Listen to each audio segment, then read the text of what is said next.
we doing? How we doing? Got a few people on so far. Let me pull open my other screen here.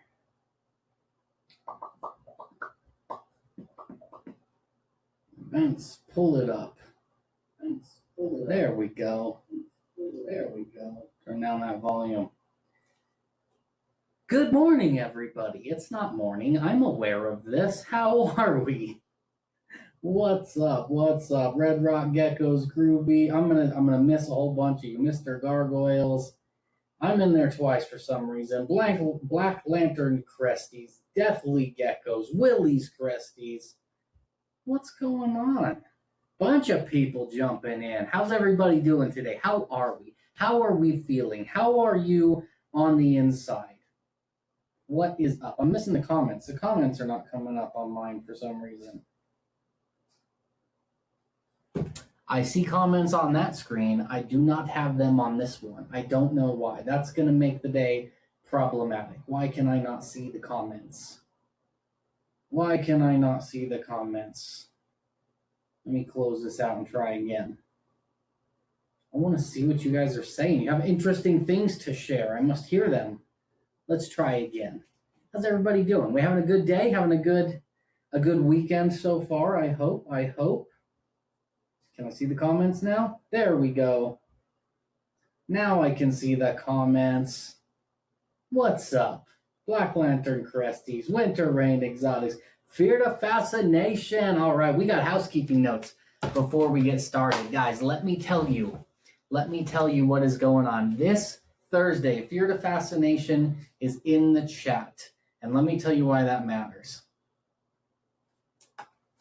Thursday, Fear to Fascination will be live with me in the Gecko Lab right here on Palm Street. They're going to be in the house, and we have a special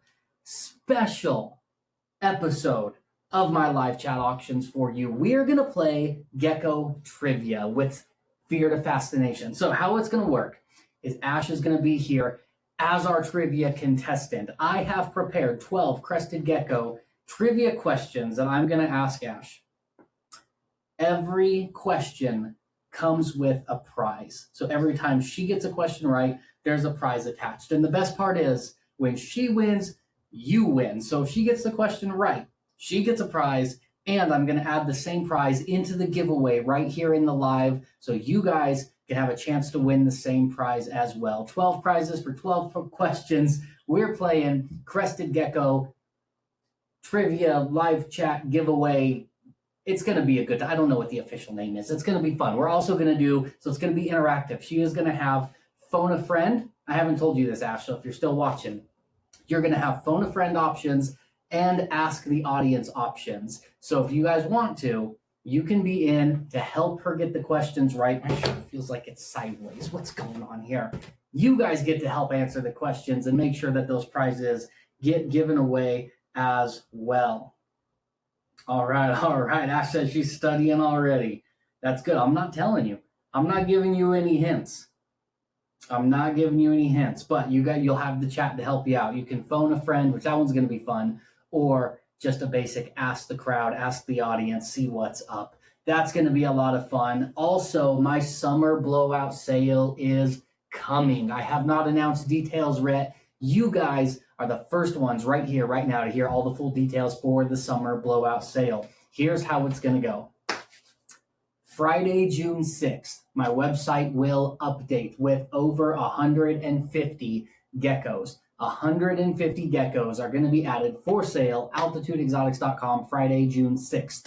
The following week, that's Friday night, the next Monday through the next Friday, the 13th, every day there's going to be growing discounts, bigger and bigger deals, discounts, special offers all week long. And then we're going to cap it all off with max discounts all day Friday, as well as a giant Palm Street summer blowout auction. I've got about 60 auctions for you guys, free shipping on the Palm Street auctions, $60 start on every auction that night, 60 plus auctions to go, including several mystery boxes.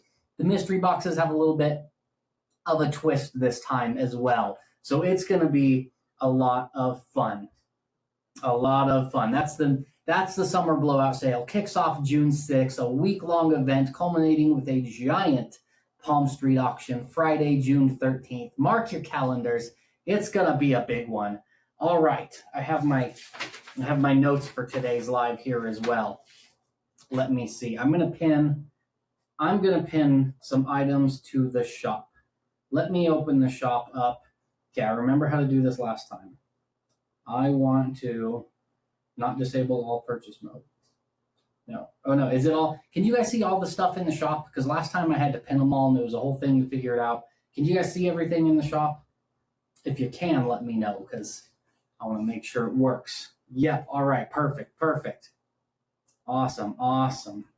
I got the shop working this time. Last time was a bit of a cluster, so I'm glad it's working. The first thing I'm going to do to kick off today, I'm going to pin my t-shirts. I'm going to pin this one, the Altitude Exotics Athletic logo t-shirt. But I have an offer for any t-shirt, any merch item, t-shirts, hoodie, anything wearable in the shop. There's an add-on product to get a free bag, not a free bag, a bag of Gecko Diet for $2, I believe is what I have it set at.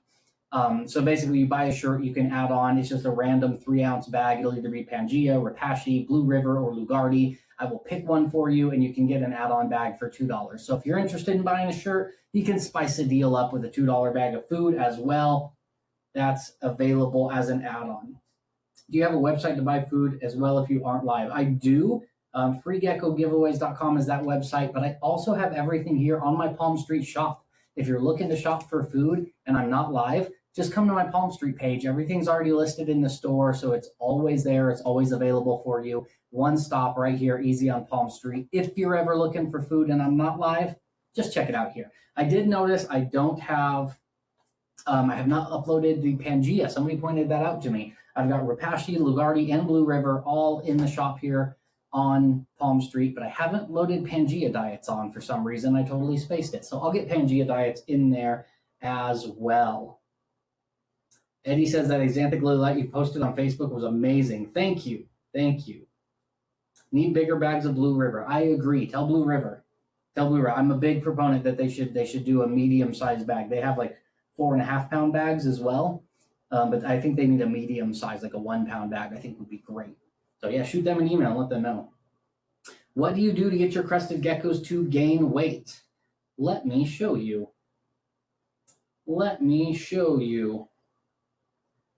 I feed them this, my insect refuser mix. So the biggest thing to get them to gain weight is live insects. The biggest thing with live insects is gut loading them. If you do not properly gut load your insects for multiple days, they're not going to grow the same way. If your geckos won't eat insects, this is my insect refuser mix. It is just a mix of different Repashy products and a little bit of bee pollen. You get all the different bags together. The idea is you open all of them, mix them together in one tub, and then that's your base diet for your geckos. That's what I use if my animals aren't eating insects or need a bit of a growth bump.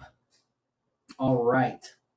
How much bee pollen do you use in your food mix? Not very much. So like this, the mix packages that I sell, it's an 8-ounce, 3 2-ounce bags of food, and then 10 grams of bee pollen. So it's not very much. I don't put a whole lot in there. It just enhances the flavor a little bit to boost their appetite just a touch. All right, so let's get into today's video. This is episode 2 of my live chat auction.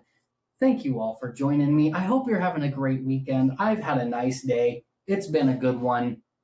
I'm excited to get into it. So if you weren't here for episode 1, this is my Palm Street series where it's less auction based, more entertainment, education. Let's just hang out and talk geckos based. I do have some gecko auctions we're going to get to at the end of the night to give it a nice cap and have some fun. But today, to start it off, we're going to talk about Crested Geckos, misconceptions, and myths. So I really want some input from you guys. I'd love to hear what misconceptions and myths and everything else that you've heard about Crested Geckos.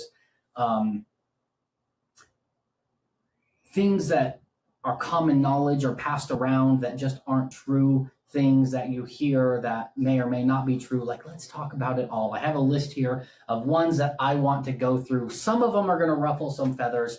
Some of them I think you guys will probably have heard of. Let's start it off with one that I posted a video of yesterday. If you didn't check my Instagram yesterday, I posted a video saying, hey, have you, like many other people, heard that crested geckos cannot swim? I don't know where this came from. Crested geckos are excellent swimmers, excellent swimmers. They are fantastic swimmers. They swim great. They can swim easily. They don't even have to swim. They can just lay there and they float barely even in the water. Like crested geckos are very proficient swimmers. Where this myth came from, like it is passed around in like Facebook group circles that if you put a water feature in your gecko tank, they will drown. If they fall in there, they cannot get out and they cannot swim. They are going to drown.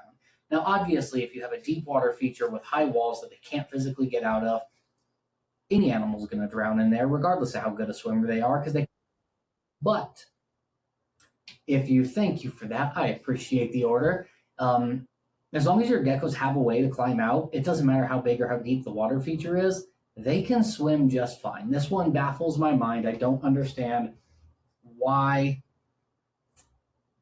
it is so much fear mongering around crested geckos are all going to drown to death. It's not going to happen. They can swim just fine. That's one of our misconceptions. If you know more misconceptions, drop them in the chat. I'm going to be keeping an eye on it. I want to know what you guys have to say. I do see a comment here. I have one who isn't eating a lot and keeps waiting for insects. Is there a powder that would help her eat more diet?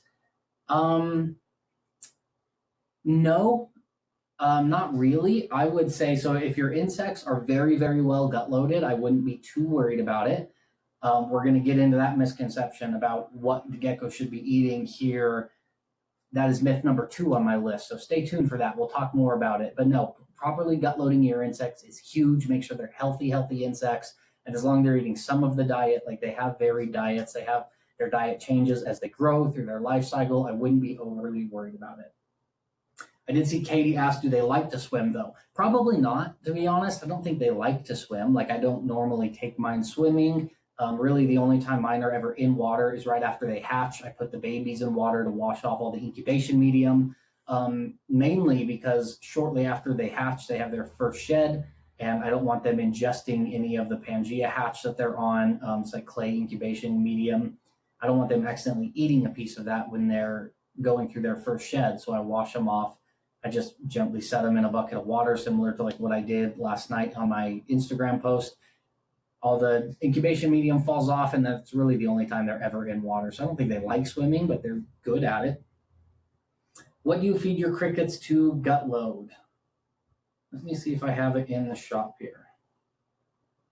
I don't think I do. Do I not have it in the shop? I do not. I feed, wait. It might be, there it is. Repashy Bug Burger. This is my base for cricket gut loads. Repashy Bug Burger is great. It's a food and hydration all in one. It's the hard part about gut loading crickets is if they can't drink enough, they die very easily. But if you give them any sort of water, they stick their face in it and immediately drown. Like how paranoid people are about geckos drowning, crickets actually do that. So if you're looking for a gut load, the Repashy Bug Burger works great.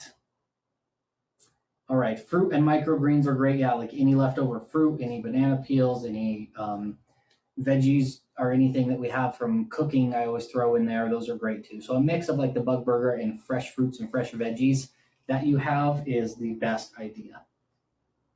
Okay. I see one more comment, and then I'm going to get into our first myth. Do you think they need UVB light? I don't.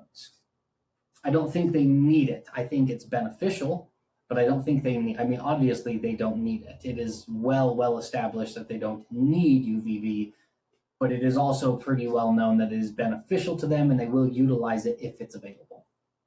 All right, let's get into some myths that I have. I have a list of 11 here that I want to talk about. If you guys have any more that you've thought about, drop them in the chat and we'll go over them as well. The first one I put on my list, it's the first one everybody hates to hear. It's the most controversial one. I'm going to say it because a lot of people are scared to.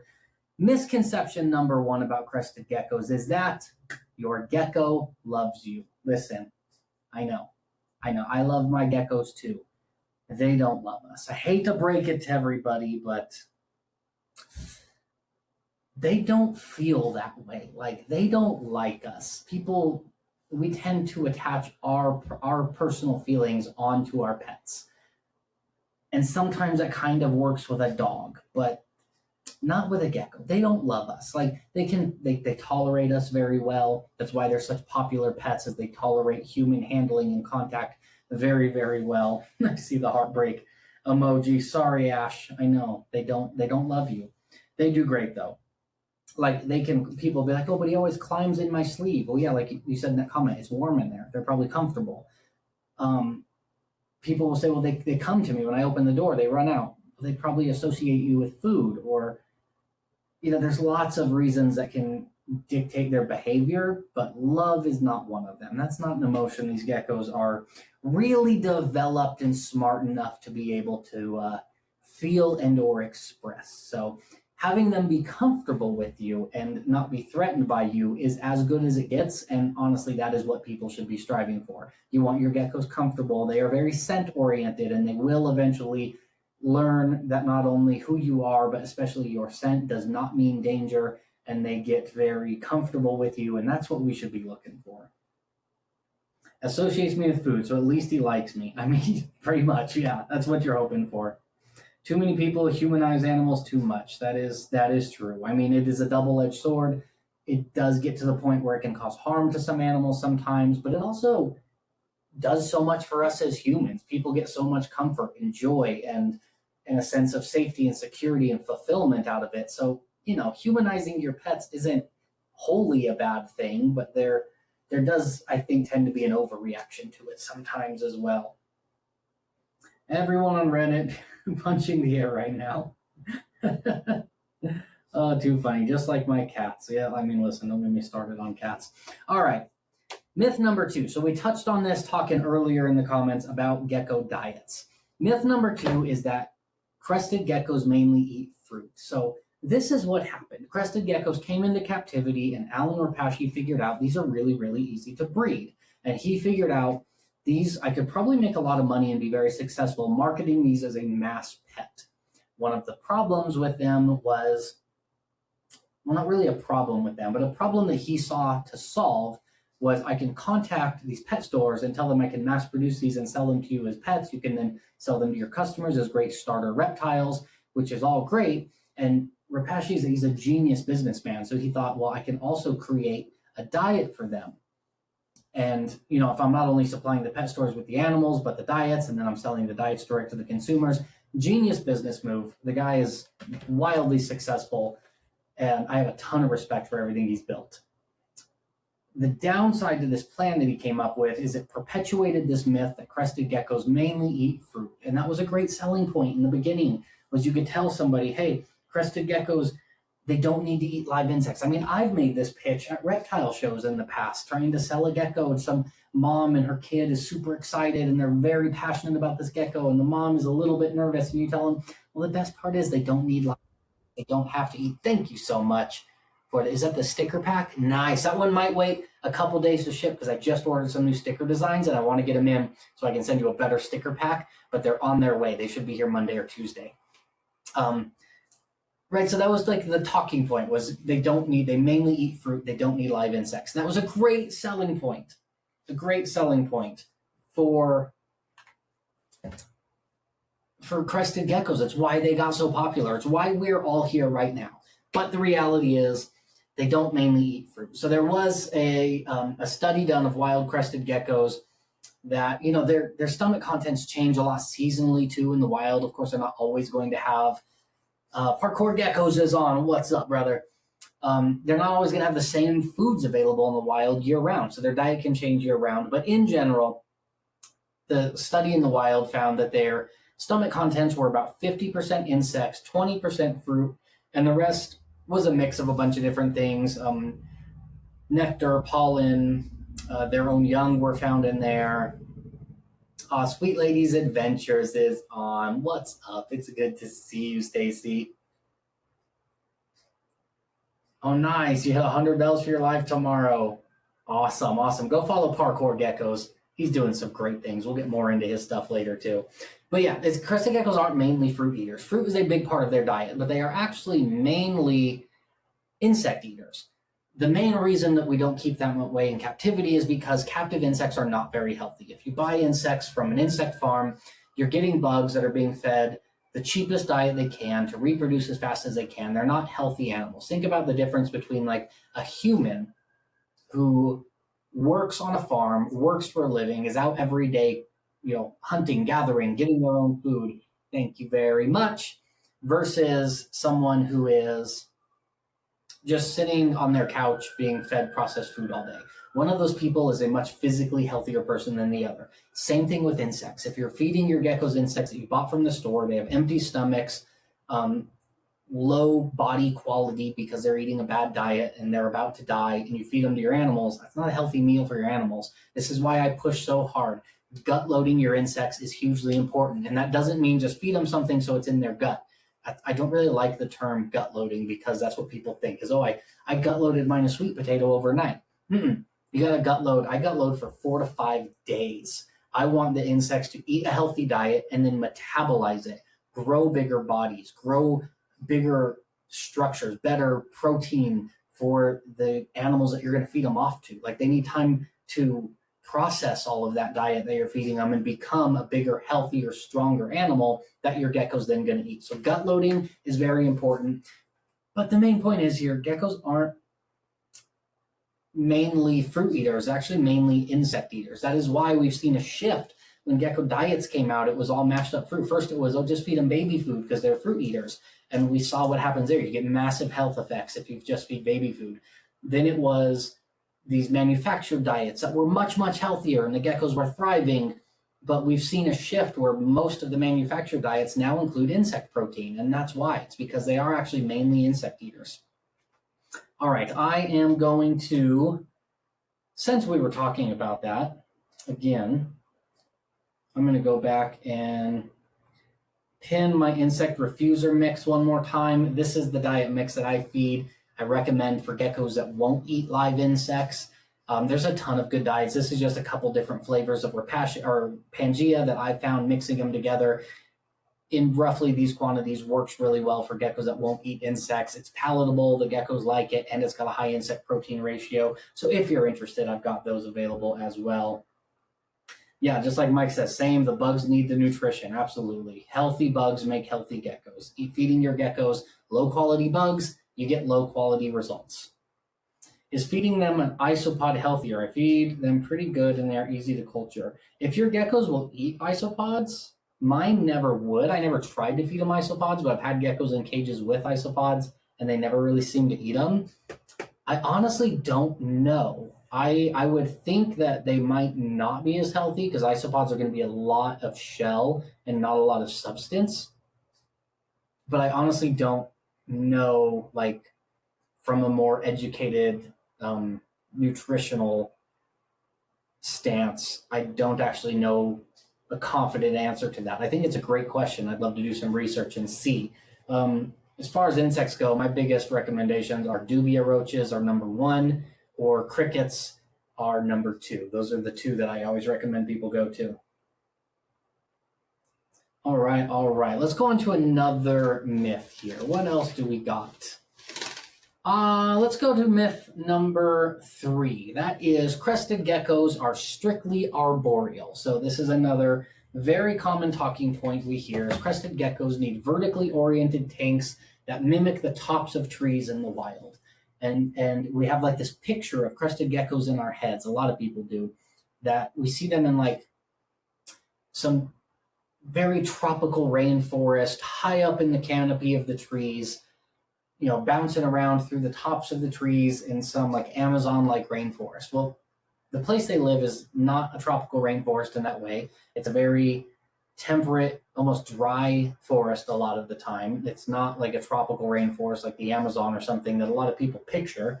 And they actually don't live very high up in the trees. They are certainly arboreal. They certainly do climb. They certainly do go up in the trees and the bushes. But they do spend a good portion of their times on the ground. They will sometimes find small, like under tree roots, find small burrows, not necessarily a burrow like they're digging, but, whatever small enclosed space where they feel comfortable sleeping. If they find a spot like that on the ground, under a log, inside a log, under some tree roots, they're just as likely to be found at ground level as they are in the trees. And they certainly aren't like up at the top, like 20, 30, 40 feet up in the trees. They're usually, in the like on smaller bushes, mid sections of the trees, stuff like that. Like they're not some high up in the canopy arboreal animal the way that I think they often get thought about. I mean, it makes sense. They look so kind of interesting and exotic, and like it looks like if you handed it to somebody and went, "This came from the depths of the Congo," you would believe them. Like it looks like something like that, but that's not actually accurate to where they come from and how they live, where they spend their time, where they are. I always think that's interesting. Now, that being said, that does not mean give them a terrestrial cage.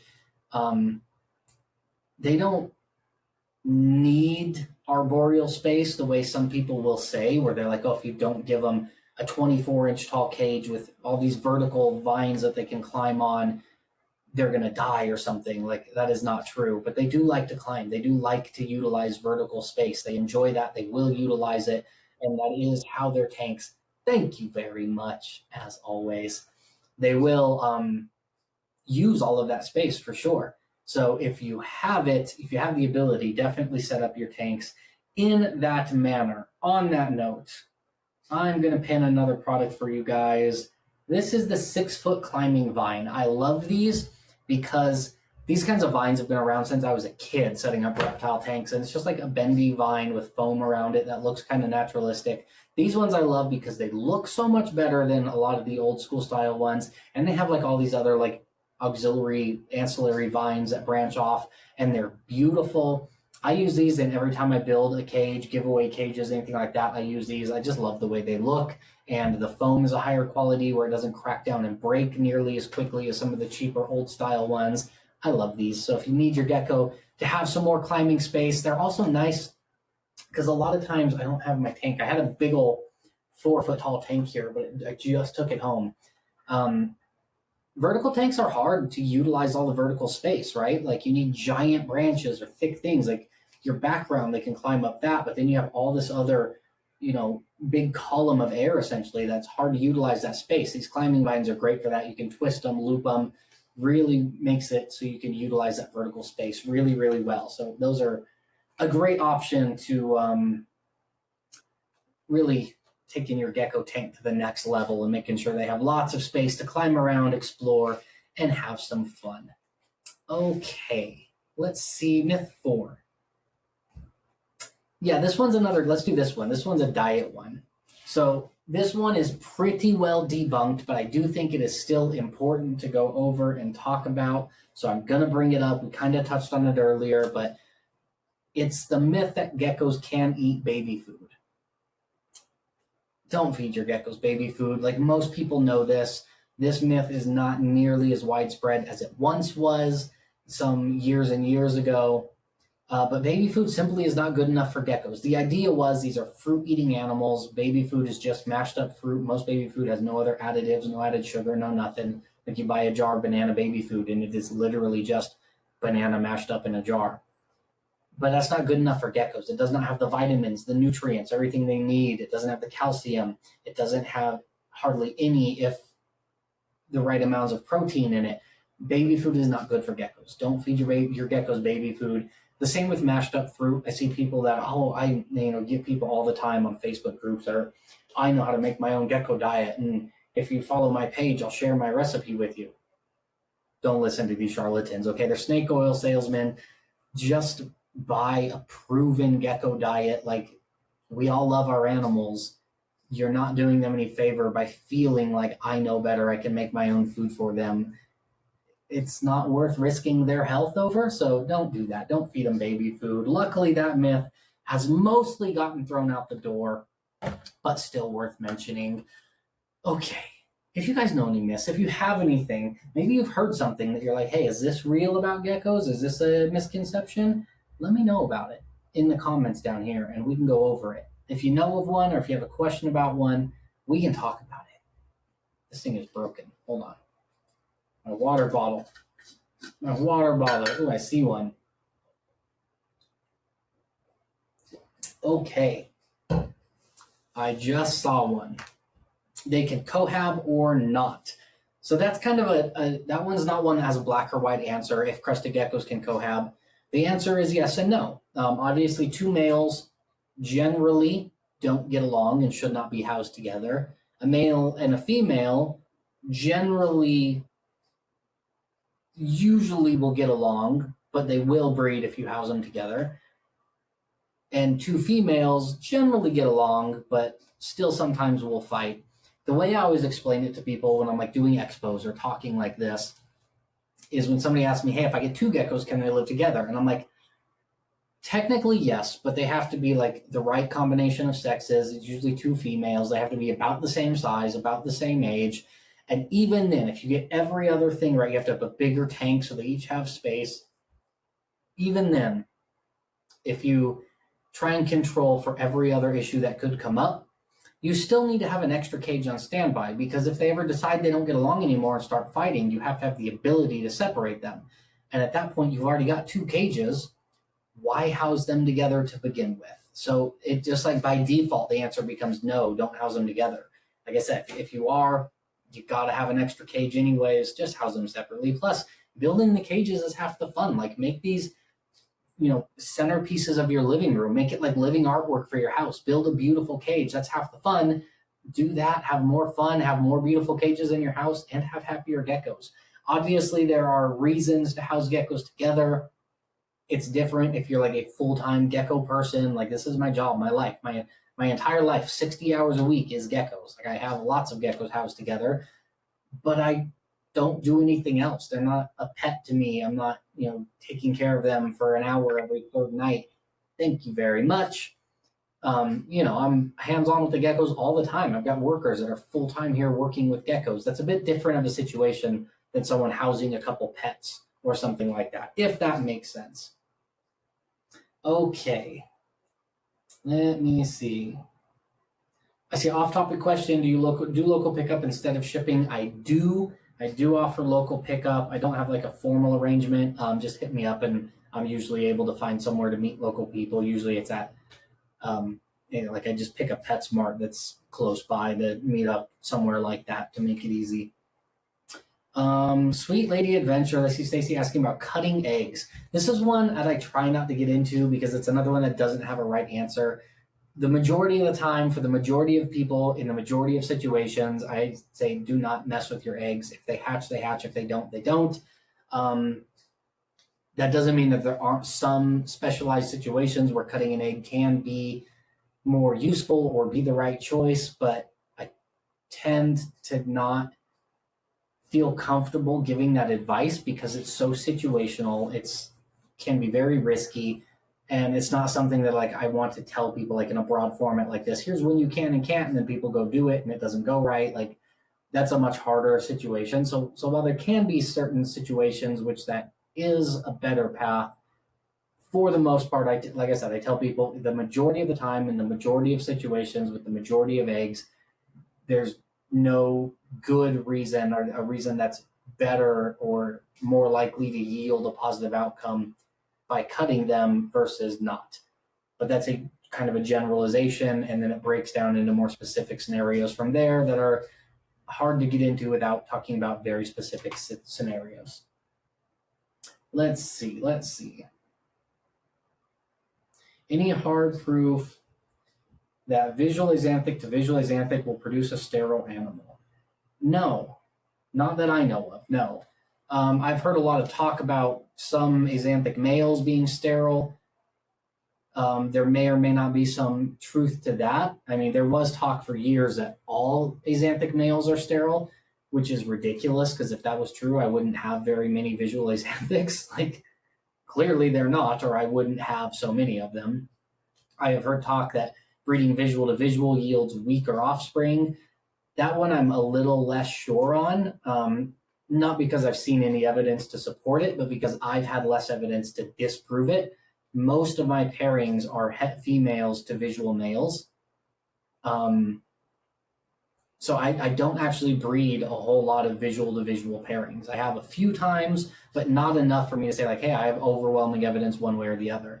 The reason I do that is I'm not trying to just produce more plain looking axanthics. Like I want to produce different projects. I've got pinstripes, I've got lily whites, highlighters, super Dalmatians, a lot of like I want to outcross and produce more combos, more different bloodlines.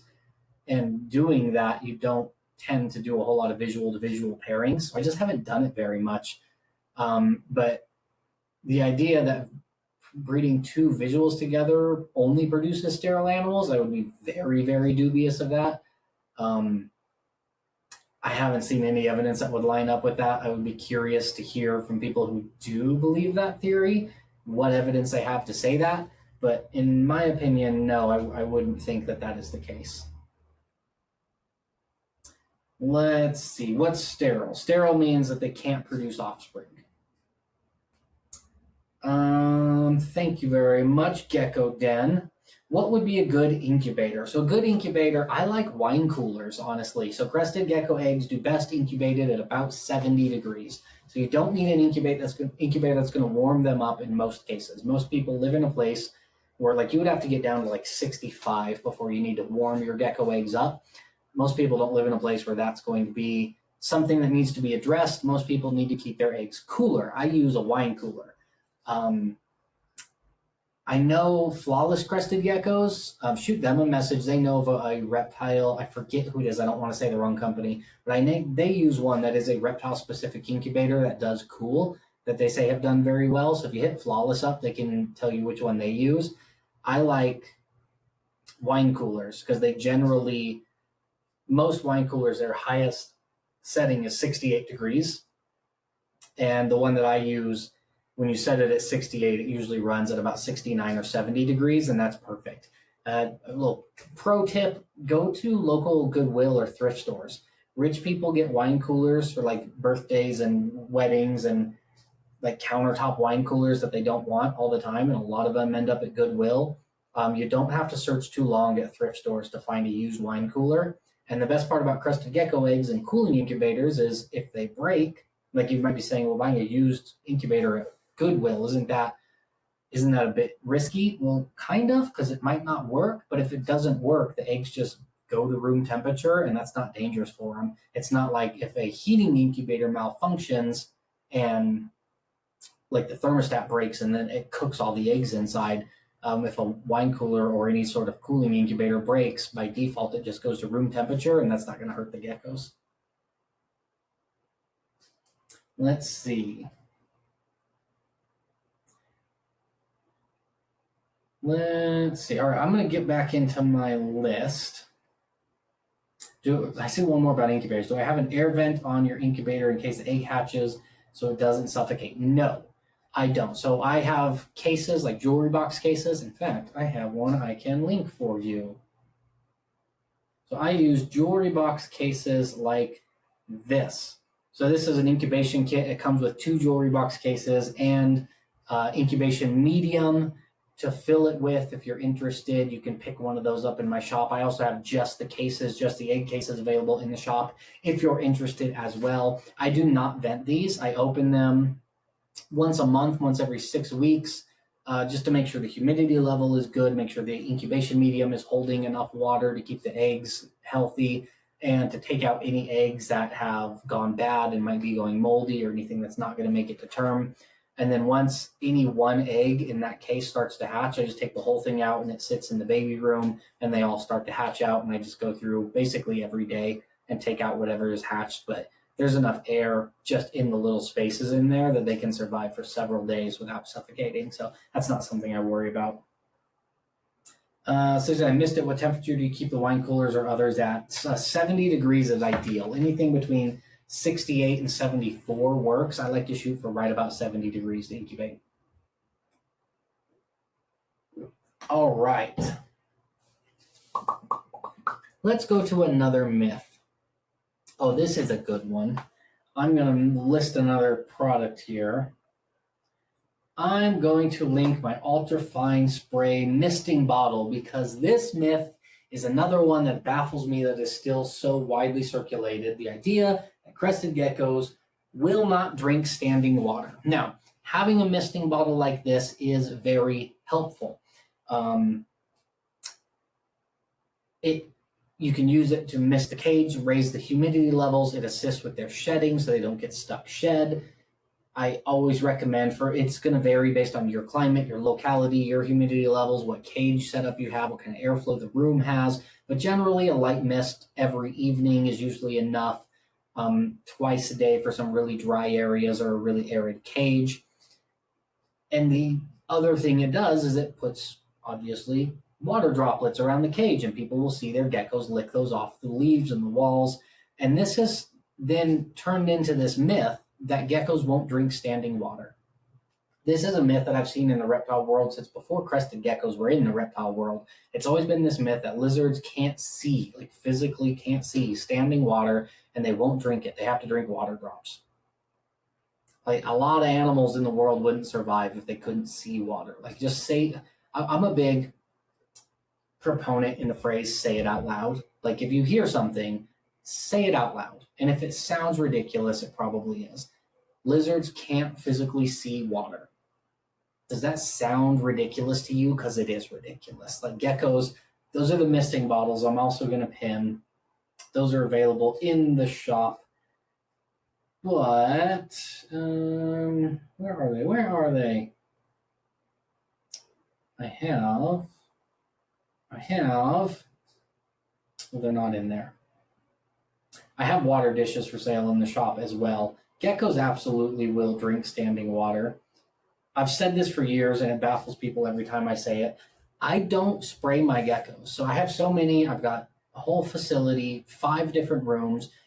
I use whole house size humidifiers and keep the entire facility humid.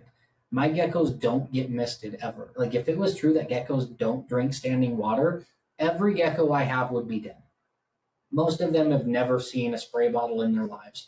They only drink standing water. This idea that gets perpetuated that geckos don't drink standing water is frankly ridiculous, and I'd have a lot of dead geckos if that were true. It's not true. In fact, for my hatchlings, I use contact lens cases. Let me pin those guys. I use contact lens cases as food and water dishes. They work perfect for hatchlings. Food in one side, water in the other. Switch it out every couple days. They're easy to clean, reusable. You can get a handful of them. I think this listing is for 20 contact lens cases, a 20 pack. They're so convenient. It's great. And I keep my place so humid, I don't ever have to mist them. I just use those. Let's see. Do you have loops to check gender? I do. I'm out of stock on loops, thanks to the tariff policies that have currently hit. I couldn't get more loops in stock. I do finally have some on the way now, but I'm out of stock at the moment. I'll have those back in the shop here on Palm Street soon. I've literally watched mine drink from cups. Yeah. I see Bowman asked, do the eggs grow or stay the same size from laying? They do grow. They about double in size between when they're laid and when they hatch. Is there pet and breeding quality geckos, or is that not true? That's a great question. In my opinion, that is not true. I understand why people say that, but I find it to be rather belittling, honestly, to have somebody tell someone else, hey, your gecko's not breeding quality, it's pet quality. What makes breeding quality? Like aside from health issues, if there's health issues involved, that's a different thing. But what makes something breeding quality? Opinion. It's opinion. I like that color better, that's breeding quality. I think that color is not desirable, that's not breeding quality. Well, my opinion on what is or isn't desirable isn't your opinion, isn't anyone else's opinion. If you think this gecko looks nice and I want to breed it, it is breeding quality. There are like larger social agreements on what is and isn't more and less desirable and what should and shouldn't be bred in higher numbers. Like all of that, yeah, the market is going to kind of dictate how that all works. But to say to somebody, your gecko's not breeding quality because I don't value its physical appearance, I've always found to be kind of silly and belittling.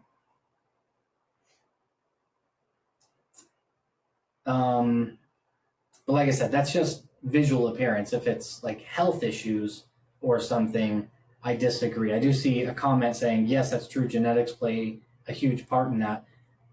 Yeah, if it's, in my opinion, if it's health related, yes. The big place you see this is that drives me crazy is structure. A gecko with a smaller size head and smaller crest, people will often say, well, that's a pet only quality gecko. You can't breed that. It has bad structure. Bad structure does not exist. This is another myth. I'm adding it to the list right now. I'm making an audible. Oops, I paused my video. I'm making an audible and I'm adding one to the list. There is no such thing as a bad structure in crested geckos. Bad structure does not exist. There is structure that you desire less. There is smaller versus bigger structure, bigger versus smaller crest, structure that you value less, that you personally, I'm not talking like any one person, this is a plural you, to any individual. If I don't value a small headed animal, that is not bad structure, that is structure that I don't place value on. It's again, I've always found it so belittling when somebody says, well, that's bad structure, your gecko's not worth breeding. Says who? Says not me, because if I like it, that's what matters. I go the opposite way. People like geckos with giant heads that the crest flop down like this. I personally don't like that. I don't like when the gecko's crests are so heavy they're coming down below its ears, below its eye line. I don't find that desirable. I don't tell people that's bad structure. You shouldn't breed for it. Like it's too big, it's bad. It's a matter of opinion. Bad and good shouldn't come into play. It's a matter of opinion. There is no such thing as bad structure with crested geckos. There is simply one's opinion of what is more or less desirable structure. And I think that's an important difference. Some people don't agree. Some people don't think it's an important difference. I do. Thank you so much for the order. I appreciate it. All right. All right. Let's get back on track. Winter rain exotic, same. Standing water, never misting, not a single death. Yep, exactly. Can you explain what loops are for sexing? Yeah, so geckos have, I wish I had a photo. I don't have one. I should have prepped it. They have a line of pores between their back legs that only males have. So before they're big enough to easily visually sex them, you can use a loop to look for those pores. Sometimes on very small geckos, sometimes you can't see the pores until they're full-grown adults. So it's not a way to guarantee. Like if you can see the pores very, very clearly, you can, with very high confidence, say it's a male. But if you cannot see any pores, you can say with varying degrees of confidence it's a female. It's hard to ever say 100% I am fully confident it's a female unless they're fully grown. But it helps you get a good idea when they're much younger what the sex is.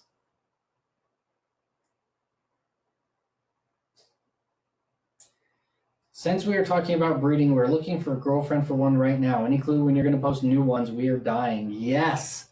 I'm going to go over it again. My summer sale is, one sec. Pinky's out because we're fancy. My summer sale is coming. June 6th, 150 geckos will land on altitudeexotics.com. That's a Friday. The next Monday, Tuesday, Wednesday, Thursday, Friday, growing discounts every day. The discounts are going to get bigger and bigger and bigger all week long, and it's all going to culminate Friday, the 13th of June, right here on Palm Street with a giant auction. 60 plus geckos, thank you very much, going up for auction. And these are 60 geckos in addition to the 150 on the website.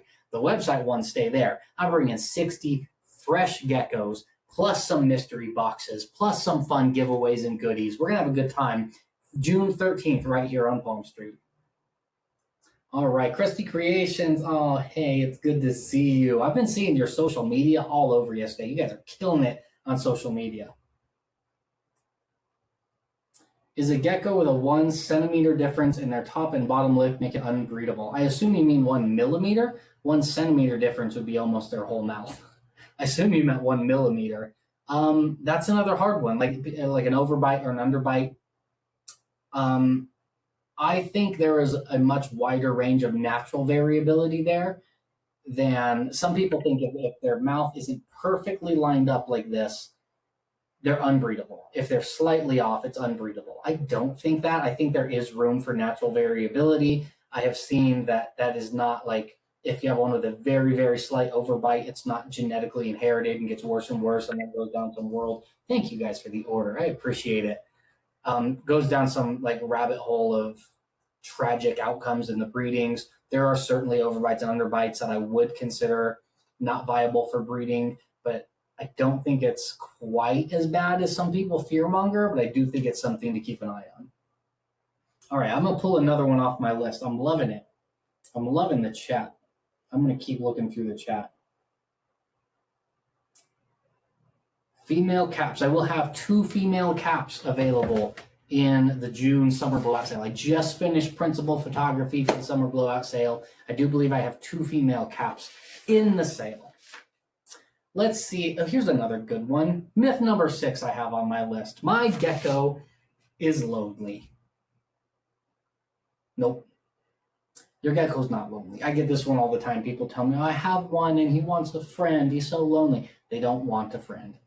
If you put 2 geckos together and they get along great, they probably don't care that the other one's there. They're certainly not like, oh my goodness, finally, Stacy's here. I have a friend. Like, that's not how geckos think. They might not mind having a friend, but they're not like aching for companionship. Their lives are not enriched by having a friend. Now, the common retort to this is, well, I know better because I have 2 geckos and they're always sleeping in the same spot. They snuggle. That just means that that's the best spot in the tank and they both want to be there. That's all that means. It doesn't mean they're snuggling because they're BFFs. It means they both like that spot and that's where they're comfortable. They're not comfortable because the other gecko's there. They're comfortable because that's the spot that they're comfortable. Your gecko's not lonely. Geckos don't need friends. They're not aching for companionship. They're not trying to have sleepovers with their girlfriends. It's not how they work. So your gecko's not lonely. They do best alone. Like I said, more geckos individually housed means you get to build more cages and have more fun and experiment with new caging types and try bioactive, try this, try that. You can do a lot of fun things with cages. So do fun things with cages. Okay, let's see. I'm going to pin another item just to keep the shop fresh. Let's go with this. Hanging bushes, 24-inch hanging bushes. I love these ones because they're bright. They have like a bunch of red in them. They look great in the cages. Gives your geckos places to climb and hide if you're looking to spruce up a cage. We got plans, and of course, as always, free shipping on everything. We're going to do some auctions at the end of the night here too. Don't worry, we're getting there. But free shipping in the shop as well. All right, let's check out what's in the chat. I can't wait to get my Xanthic boy this week from you. I can't wait for you to see him. How many eggs do you have at once? How many geckos do you have at once to produce eggs? I don't quite understand that question. How many geckos do you have at once to produce eggs? I have about 500 breeding animals, 500 adult breeders, males and females combined, depending on the season. Like if it's the end of hatching season when I have more hatchlings versus right before the season starts and I've sold off a bunch of geckos, but nothing's been hatching for a while. I can fluctuate anywhere between 3,000 and 4,000 geckos, anywhere in that range total. Gecko Den, I missed it. What brand of food do you prefer to use? So I only sell what I feed. So I feed Rapashi, Lugardi, Pangea, and Blue River is the newest one to join my rotation. Those are the brands that I sell. I sell them because I feed them personally. Okay, I'm going to run up to the front here. I need that red girl you're going to run tonight. I need a ready-to-breed Xanthic male. I got a bunch coming in the summer sale. If you want to shoot me an email, Brian at Altitude Exotics, I could probably send you a picture early, too, if you're looking to snag one. Morning geckos, I know, do well in colonies. Yes. Ooh, I see. Hold on, I'm going to get to this quick. I'm going to come back to the morning geckos. Tough Guy Geckos, I missed 35 minutes and I wish we could rewatch old lives. I wish we had updated versions of videos like these. Priceless information. I have good news for you. I am working with Palm Street to try and get them to have like a channel page where these lives will be stored and people can rewatch them. There's a lot of challenges logistically with that. But I am also very soon, in the next couple days, going to start reposting these lives on my YouTube channel for people to watch. I'm going to start cutting pieces out and putting them on social media as educational pieces as well. So there are going to be ways to rewatch these lives very soon. Don't worry. I want that too, and we're working on a fix for it. All right, morning geckos do well in colonies. Yes, that's one of my favorite things about morning geckos. If you want geckos that want to be together, morning geckos are the answer. when I used to breed and sell morning geckos, I actually would not sell them individually because they need to be in groups. I would sell them usually in groups of 4. I would not sell less than a pair. I would keep colonies in big cages of like 50 of them. They set up a little society and they fight over hierarchy, not like actual fight each other, but like, chase each other around and bicker and make a little community. They're fantastic. If you want a community of geckos, that's really the best way, one of the only ways to do it in a healthy way. Morning geckos are fantastic for that. All right. Let's go with another question. Here's one that I see all the time. Geckos will die if they get over 80 degrees. So, we all know crested geckos are not hot weather animals. They do better. If you don't know, geckos do better in cold than they do hot. Crested geckos, it's safer for them to get cold. I usually tell people, like, heat can kill a gecko fairly easily. You have to try to freeze them to death. Like, you can't freeze them to death by accident. It's very hard to do. I'm going to let's pin a Lugardi diet. Let's pin the Lugardi dragon fruit. If you're looking for some Lugardi dragon food, keep in mind, everything in my shop, it's available right there. There it is. Everything in the shop has free shipping. I've got all kinds of stuff in there. Snag something if you're looking for it. So, yeah, geckos do better in cooler temperatures than warmer. But that has, again, perpetuated this myth that 80 degrees is a hard cutoff line. If your geckos are below 80, they're thriving. If they get above 80, they're going to die. That's not true. That is not true. Geckos they can tolerate. So one of the reasons that this has been perpetuated is we started keeping geckos in captivity, and they stay in fairly small contained little cages. And if the temperature goes up to 85, 86 degrees, they don't have any way to escape. In the wild, the temperatures regularly get well into the 90s, and the geckos don't all die. They're thriving on the island.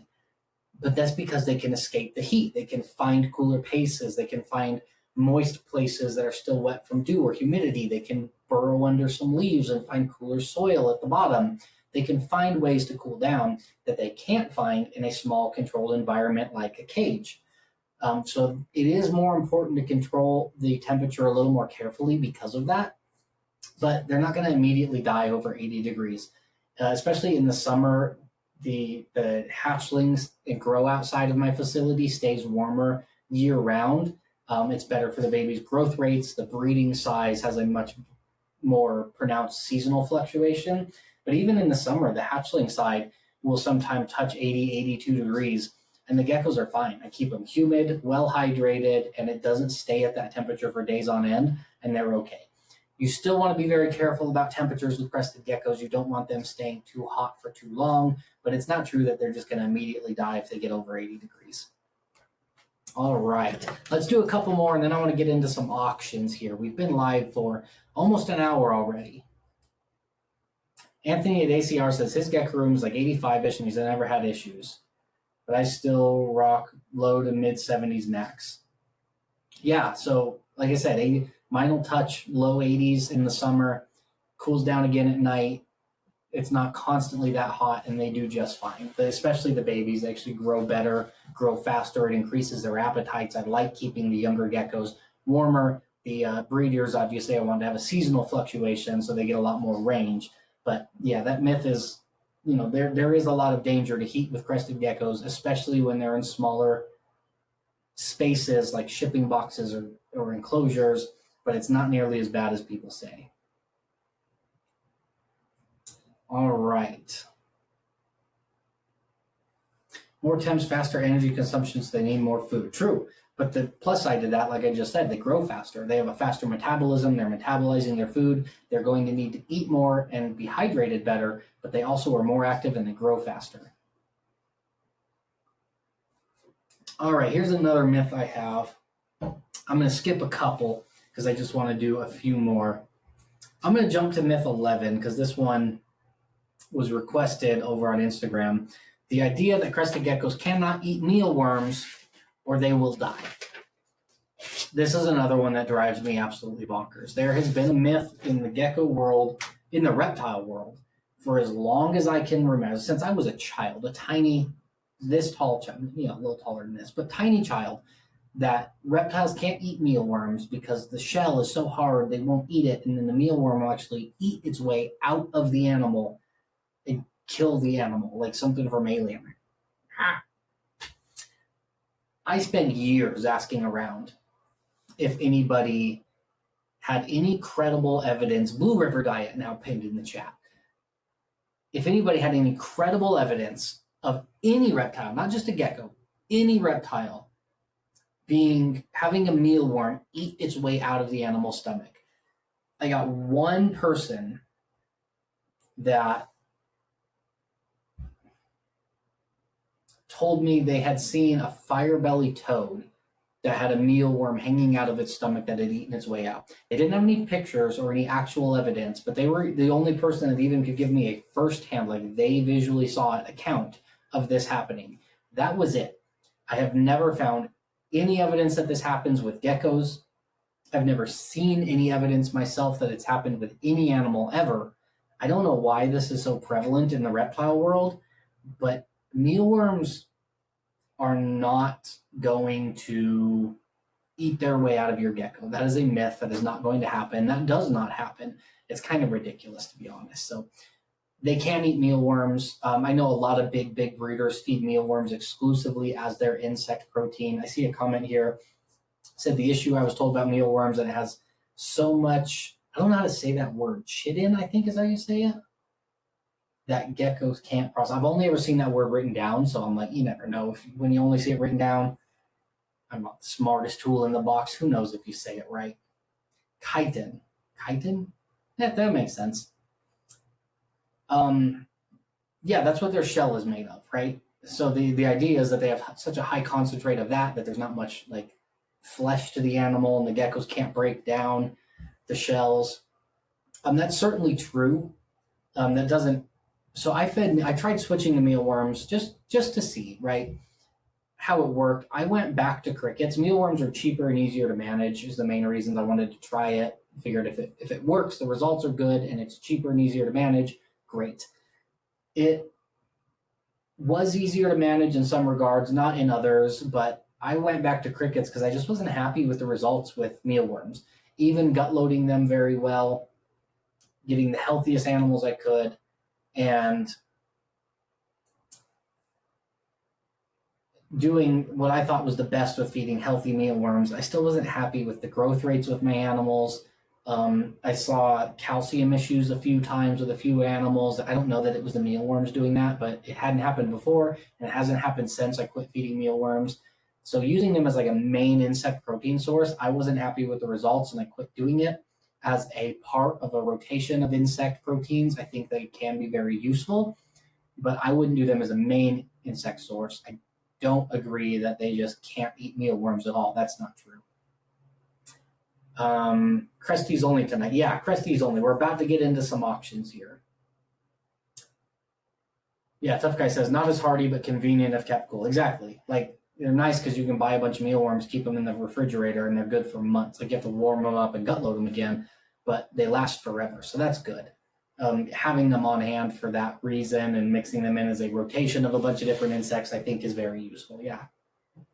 Do I ever have morning geckos? I don't anymore. I have had morning geckos a lot over the years. I don't currently have or breed any, so I won't have any available, unfortunately. Had to leave a bit and came back, so I'm not sure if you answered this. Any tips for new breeders? Yeah, but I don't want to get into it tonight. We're already up against my time limit for these shorter episodes. I'm going to do a lot more of these chats, and I'm going to do one on breeding tips. So definitely stay tuned, subscribe, watch out for my lives. There's going to be a lot more coming, and we'll dig into that for sure in depth.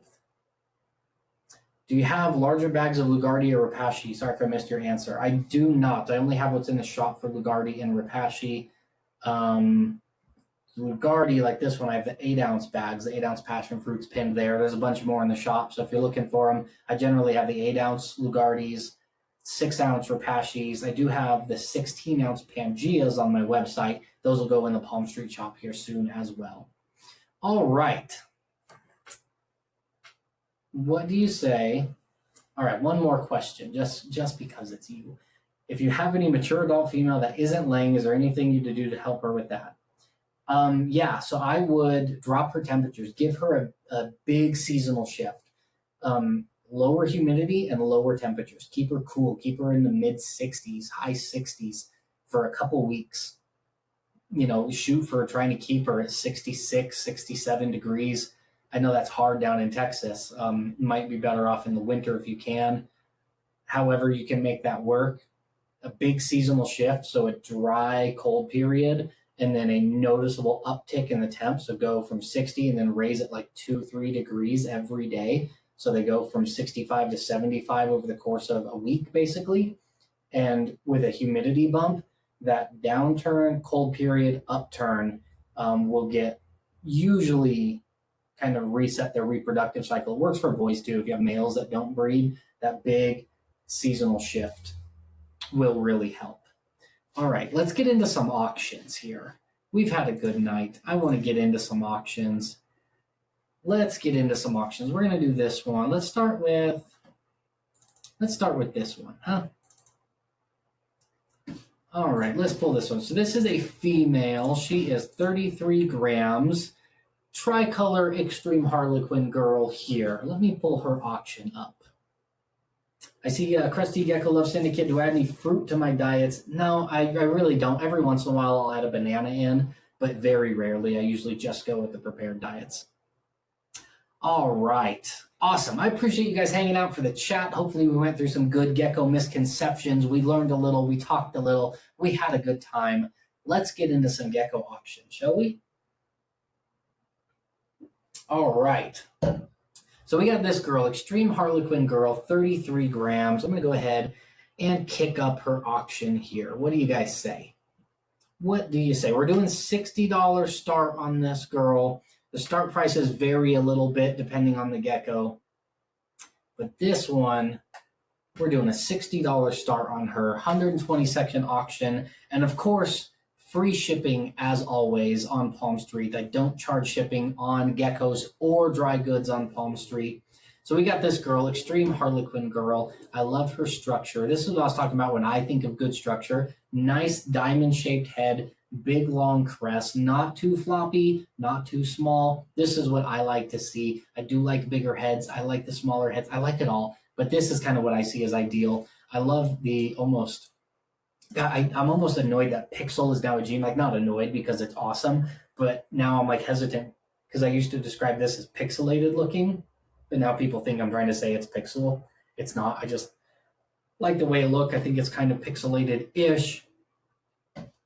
Let's see the next picture on this girl. There's another good shot of those nice crests, big crests. I love when they're tipped in white like that as well, all the way down the head.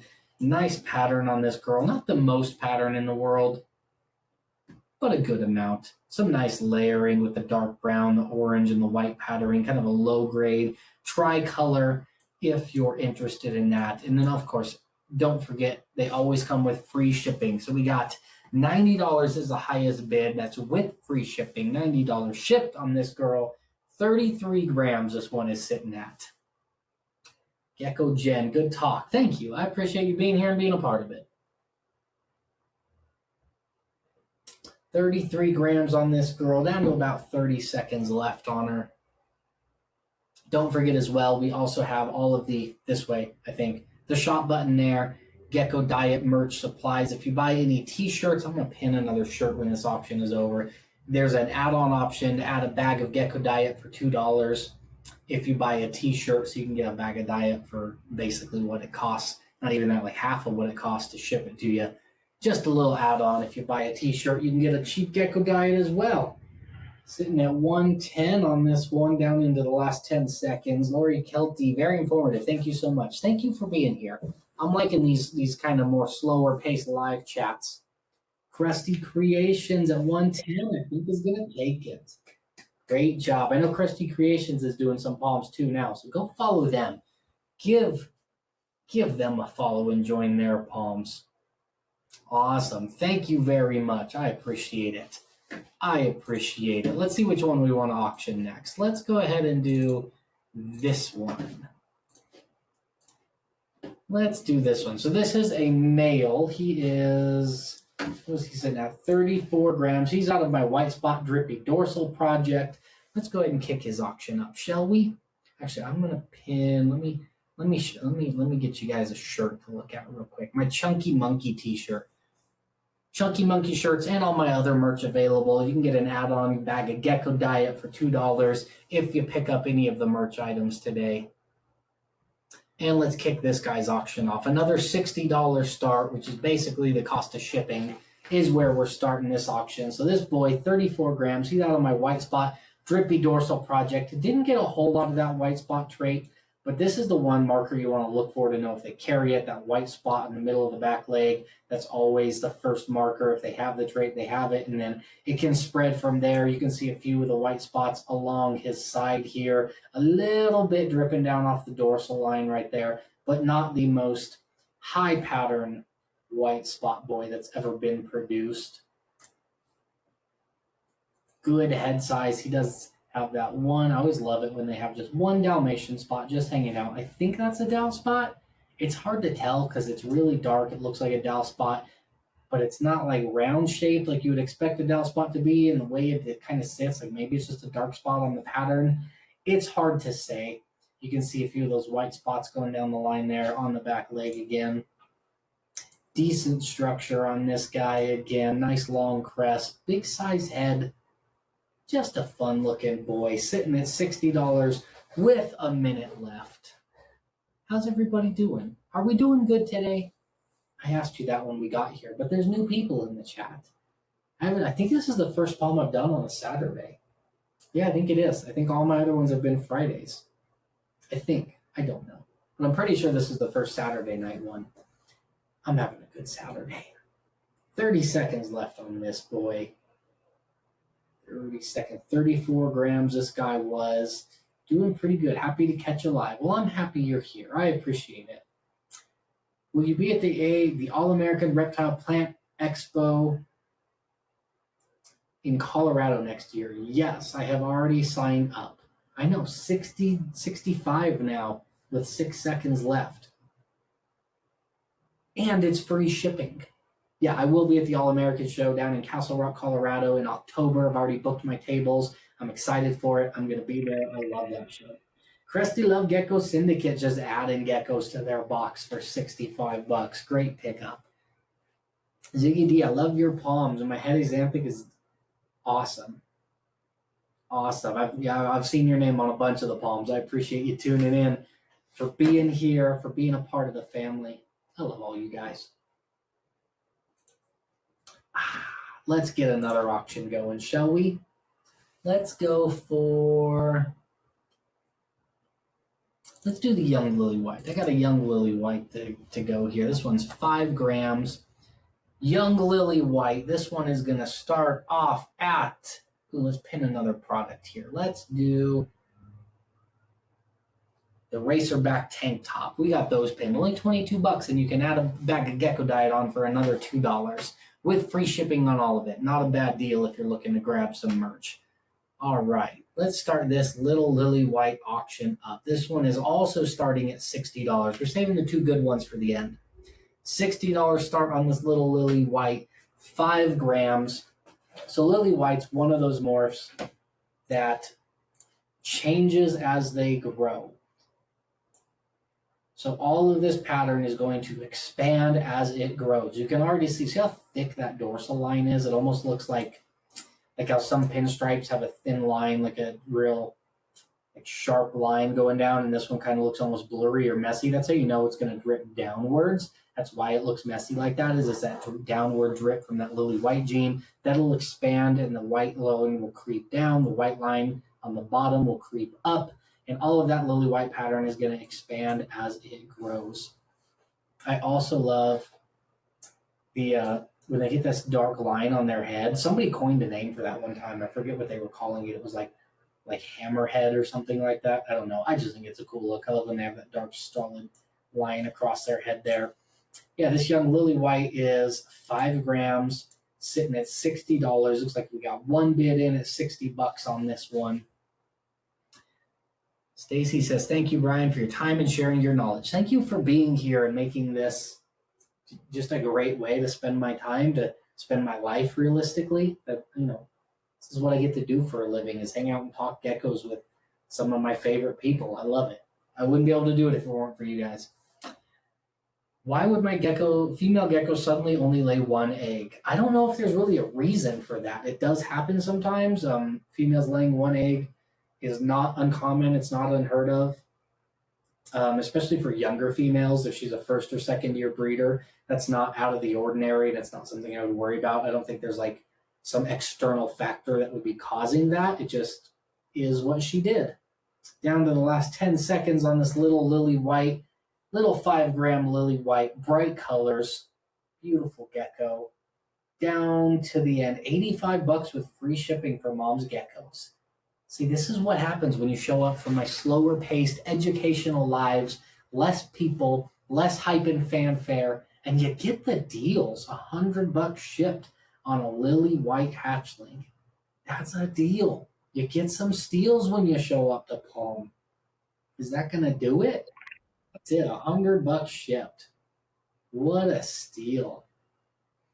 What a steal. Deals more like steals. I'm saying. You guys are killing it tonight. All right. Great work. I appreciate the orders. Let's keep cruising through. I'm going to go ahead and pin one more item in the shop. What are we going to do? Rapashi banana cream pie. Let's pin that one.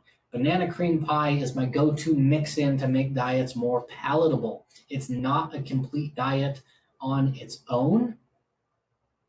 It is not a complete diet on its own, so you don't want to just feed banana cream pie. It's what they consider a treat diet. So I like to mix it in at about a 10 to 15% ratio, especially with diets that have high insect protein, but their palatability is lower and the geckos don't ingest as much of it. Mix in a little 10% of that banana cream pie and it gets you some good results. So I highly recommend that if you're looking to add something to your gecko diets. All right, next auction, we're going to do this girl, this red girl. Let me pull her up.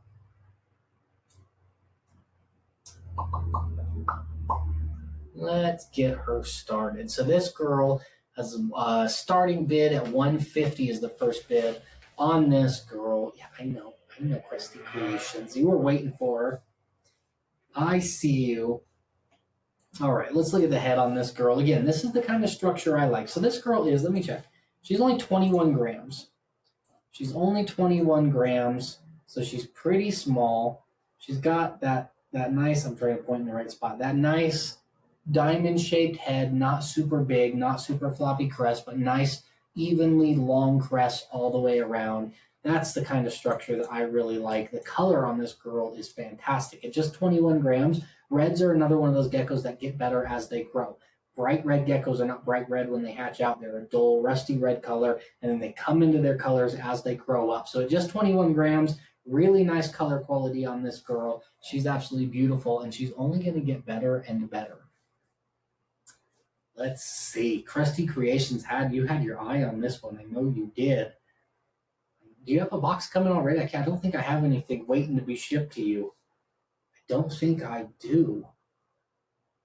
Let's see if we get any more bidding action on this girl. Let's check out her other picture. Do we have another picture of her? There we go. There we go. You can see how bright the color is. I love these mirror pictures because you can kind of see the bottom of the gecko, their stomach pattern a little bit, how far that pattern wraps down underneath. Oh, I love these too because you can see their toes, the bottoms of their toes. I think they're so cool when you can see the bottoms of their toes. I love these mirror pictures. I quit doing mirror pictures like this for a long time. I used to do all my pictures like this, and then I kind of moved away from this style picture, and I brought it back. I decided I needed to bring it back. All right, we're down to the last 10 seconds here. Last 10 seconds on this one. 180 shipped to Crested Creations. Ooh, I Am Future is here. What's up? We got a little bidding action coming in. Crested Love says, I'll have mine shipped soon, just like adding to my box. You wait as long as you want and add whatever to your box. I'm happy to hold them. Not a problem. Palm Street yells at me because they think I'm just not shipping you your stuff. But I'm like, Palm Street, calm down. I know what's up. She's going to get her stuff. We're good. 200 to Crested Creations on the red female. Thank you, as always. Again, Go follow Crested Creations. They're doing some lives here on Palm Street too. Good channel to follow. Awesome, awesome, awesome. Good snag. Beautiful. I want to be at Disney for 2 weeks and I'll arrange shipping with you. Perfect. Awesome. I want to go to Disney. You know, I've never been to Disney. When I was like 5, I went to Disney World. That's the only time I've ever been to Disney. I should go. I tried to go with my kids one year, and there was this huge blizzard that luckily my daughter went with my mom and my stepdad. And they went out a few days early, and then I was supposed to go out after them, and the whole trip got canceled for me because of a giant blizzard. But my daughter did get to go for her 5th birthday. I just wasn't allowed to be there thanks to the snow. It's okay. It's okay. She got to be there. That's what matters. All right, we got one more auction for you tonight. One more auction, the best of the best, lily white male. This boy is 29 grams. This lily white boy is going up for auction next. I'm going to let you look at him for just a minute. Chase has never been, so we're excited. You leave tomorrow. Awesome. That's going to be so much fun taking him there. How old is he now? If I remember right, he's similar to my son. Is he 7 or 8 now? I don't remember. I know he looks so much bigger than when I met you guys in Dallas at one time. I see him on Facebook when you post pictures. He looks much bigger than he was in Dallas. Like, I know he's not that much older. It's only been a year and a half, but man, he looks grown up. 8 next week. Yeah, so my little guy is 6. He'll be 7 at the end of the summer. Yeah, he's looking really grown up when I see you post pictures of him. All right, let's get into this boy. Last auction is the lily white boy. I got him at a $200 start. Does this picture look okay on the screen? He kind of looks washed out, doesn't he? Better if I zoom in. That doesn't look as washed out. Thank you, Steph, for the purchase. Don't forget, everything in the shop has free shipping as well. If you're looking for anything in the shop, free shipping on all dry goods. So we got this lily white boy, high pattern coverage. I love his bright yellow orange face, high pattern coverage all the way down the back. The TV is almost making him look a little washed out. We'll zoom in because that cleans the colors up a little bit. I love that pattern. Pure white with like yellow orange lines on the back, high pattern coverage, bright orange and dark, almost gunmetal gray color base color. Beautiful looking boy. Sitting at 29 grams on this guy. Big head on this one, great structure, and I love when they get those pins that go all the way around the head and continues big structured pins down the back. Got this guy at a $200 start.